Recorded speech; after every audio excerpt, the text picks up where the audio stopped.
అదే RTV app వార్తల్ని క్షణాల్లో చదివే అవకాశం ఉంటుంది. ఒక న్యూస్ పేపర్, ఒక టెలివిజన్ ఛానల్ మీ చేతుల్లో ఎప్పుడూ ఉంటాయి.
అనానాన్వా గణపతిం హవామహే కవిం కవీనాముపస్రవస్తమం జ్యేష్ఠరాజం బ్రహ్మణాం బ్రహ్మణస్పత ఆనశృణ్వన్నోతభిः సీదసాదనం మహాగణాధిపతయే నమః. ఈరోజు నాగుల చవితి పర్వదినం సందర్భంగా విశేషమైనటువంటి కార్యక్రమాలన్నీ కూడా భక్తాదులందరూ కూడా నిర్వహిస్తూ ఉన్నారు. ఈరోజు చాలా విశేషమైనటువంటిది. స్వామివారికి ఈ యొక్క ఉపవాస దీక్షతో భక్తాదులందరూ కూడా చలివిడి, నువ్వు పిండి ఇత్యాది క్షీరము ఇత్యాది నైవేద్యాదులన్నీ కూడా సమర్పించి భక్తి శ్రద్ధలతో పూజాది కార్యక్రమాలు నిర్వహిస్తూ ఉన్నారు. భక్తాదులంతా కూడా తమ కుటుంబంలోని వారంతా కూడా సంక్షేమంగా ఉండాలని చెప్పేసి, ఆయుష్తో ఆరోగ్యంతో ఉండాలని చెప్పేసి ఈ యొక్క పర్వదినం సందర్భంగా ఉపవాస దీక్షతో స్వామివారికి విశేషమైనటువంటి పూజాది కార్యక్రమాలన్నీ కూడా నిర్వహిస్తూ ఉన్నారు.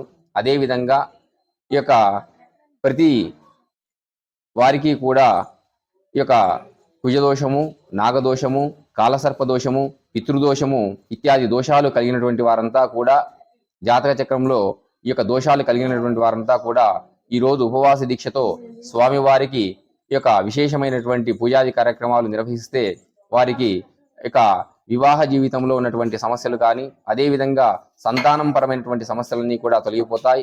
ఆలస్య వివాహమైనటువంటి వారికి ఈ యొక్క ఆలస్యంగా వివాహం కానిటువంటి వారికి తొందరగా వివాహం అవుతుంది. అదేవిధంగా ఈ యొక్క సంతానం లేనటువంటి వారికి సంతానం కలుగుతుంది. అనాదిగా మనం ఆచరిస్తున్నటువంటి ఈ యొక్క ముఖ్య పర్వదినాల్లో నాగుల చవితి పండుగ విశేషమైనటువంటిది.